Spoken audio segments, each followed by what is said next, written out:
Saya akan membuat model menggunakan MATLAB. Nah, di sini saya memiliki rangkaian yang kita sebut dengan bintang, atau Anda boleh bilang Y, atau star. Ya. Kita lihat di sini ada 3 buah resistor. Mungkin saya akan zoom. Nah, 3 buah resistor yang saya beri nama RA, RB, dan RC dihubungkan di satu poin atau titiknya. Sementara poin yang lainnya dihubungkan dengan sumber. Ini adalah yang RA saya hubungkan dengan sumber 1, RB saya hubungkan dengan sumber yang kedua, lalu RC saya hubungkan dengan sumber yang ketiga dan menggunakan alternating current atau AC sumbernya. Nah, yang bagian ini adalah sensor tegangan. Jadi saya akan mengambil nilai tegangan dari masing-masing sumbernya.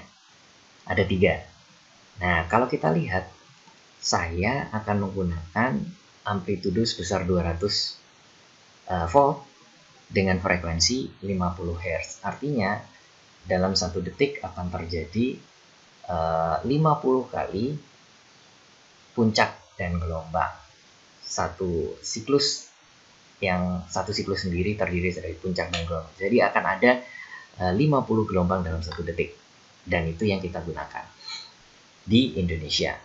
Tapi kalau di Indonesia mungkin kita kenal 220, saya menggunakan 200. Lalu kemudian masing-masing sumber ini memiliki beda fase yang berbeda. Kalau ini saya buat 0 untuk RA, yang untuk RB sumbernya saya buat minus 120, yang RC dihubungkan dengan sumber dengan fase plus 120. Jadi yang satu fasenya 0 atau sebagai referensi, yang satu mengarah positif 120, yang satu mengarah negatif 120. Jadi masing-masing memiliki beda fase 120 derajat satu sama lain. Kita lihat, kalau ini kita simulasikan, nah salah satu jalurnya saya gunakan alat ukur arus atau ampere. Saya hubungkan di sini, sementara yang lainnya saya tidak hubungkan. Jadi masing-masing sumber saya hubungkan dengan voltage voltage detektor atau voltage sensor, atau kita sebut voltmeter lah. Nah, masing-masing setiap sumbernya saya hubungkan dengan voltmeter. Karena ada beda fase 120 derajat, maka nanti gelombangnya pun akan berbeda fase. Nah, sementara yang kita ukur nanti adalah arusnya yang melewati resistor. Salah satu resistor saja yang akan kita ukur. Nah, kita lihat bahwa pada saat kita melakukan pengukuran di sini, nah, yang warna kuning adalah sumber 1, warna biru adalah sumber 2, warna orange adalah sumber 3. Kita lihat masing-masing berbeda 120 derajat. Nah, sedangkan yang warna hijau adalah nilai dari arusnya. Kita lihat, kalau di sini saya menggunakan resistor sebesar 10 ohm dan saya buat seimbang 10 10 10, maka yang terjadi adalah di sini akan muncul arus sebesar kurang lebih sekitar 15. Nah, 15 ampere. Maaf, 15. 20-an. Sekitar 20 ampere warna hijau. Nah, tapi kalau kita merubahnya menjadi rangkaian delta bagaimana? Apakah resistor yang sama masih kita bisa gunakan? Nah, dengan rangkaian seperti ini, kita lihat bahwa sumber masuk ke line 1, sumber 2 masuk ke line 2, sumber 3 masuk ke line 3. Nah, kalau kita menggunakan rangkaian ini dibuat secara delta, yang mana itu memungkinkan, apakah sama resistornya? Kalau kita rubah menjadi delta seperti ini. Nah, ini tetap sumber arus, sumber tegangan, sumber tegangan, sumber tegangan, AC semua. Lalu kemudian kalau tadi dihubungkan dengan jalur satu per satu seperti ini, satu sumber dihubungkan secara seri, sumber seri, dan semuanya bermuara kepada satu titik. Sementara untuk delta tidak ada muara, dia seperti lingkaran. Sumber masuk ke poin 1, sumber 2 masuk poin 2, sumber 3 masuk ke poin 3. Nah, selanjutnya apakah resistornya sama? Kita lihat, seandainya kita menggunakan resistor dengan nilai yang sama, yaitu 10. Sama semua. Nah, maka kita lihat, saya mengukur salah satu jalur masuk dari sumbernya. Nilainya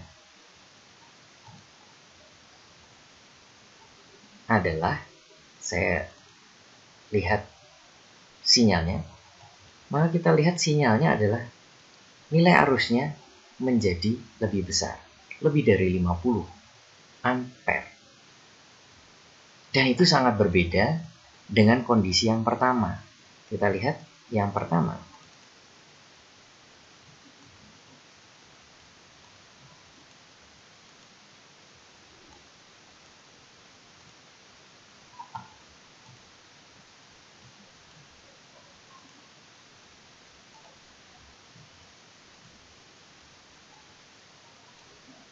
Kita akan bandingkan bahwa ternyata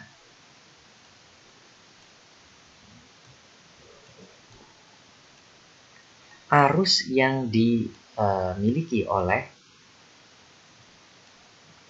rangkaian yang terhubung bintang tadi lebih kecil dengan resistor yang sama.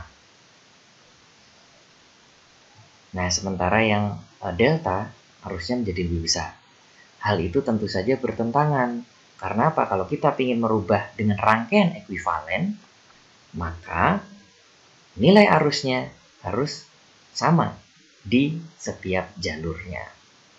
Sehingga kalau ini kita rubah, bagaimana cara merubahnya? Teman-teman mungkin sudah tahu menggunakan rumus ini. Nah, yang ada di sini, Anda bisa melihat dari modul praktek kita, terutama adalah modul 7, yaitu seandainya kita ingin merubah dari delta menjadi Y atau bintang, kita menggunakan rumus ini. Sementara dari bintang menjadi delta, kita menggunakan rumus ini. Nah, rumus yang kita pakai, karena kita tadi di awal menggunakan rangkaian bintang, maka rumus ini yang kita pakai. Seandainya kita merubah kebalikannya, maka rumus yang sebelumnya yang kita pakai. Nah, kita lihat di sini. Saya menggunakan rumus yang bawah, dan didapatkan kalau RA, RB, dan RC-nya masing-masing 10, maka R1, R2, dan R3 yang dihubungkan secara delta nilainya ada masing-masing sekitar 30. Seandainya ini kita terapkan, di sini kita rubah menjadi 30.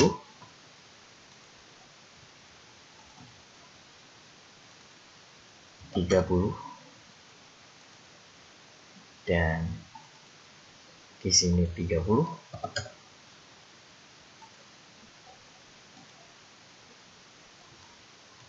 Nah, ini adalah sinyal sebelumnya. Kita akan bandingkan dengan sinyal sesudah kita lakukan perubahan. Nah, lihat yang bawah, ini adalah sebelum dilakukan perubahan. Artinya resistornya, nilai tahanannya masih sama seperti yang bintang, yaitu 10. Nah, sekarang kita rubah menjadi 30.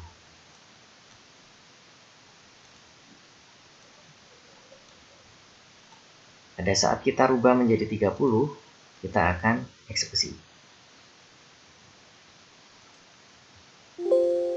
Nah, kita lihat bahwa hasilnya sekarang sama. Sehingga kalau kita ingin membuat suatu rangkaian ekuivalen atau nilainya sama, bukan maksudnya nilai resistansinya yang sama, tapi sistem tersebut tidak berubah, maka rangkaian ekuivalen tersebut harus mengikuti aturan, dan aturannya dibuat seperti ini. Seandainya kita ingin merubah rangkaian yang dari bintang menuju delta, kita menggunakan rumus tersebut. Nah, itu saja pertemuan kita kali ini. Terima kasih atas perhatiannya. Selamat siang. Assalamualaikum warahmatullahi wabarakatuh.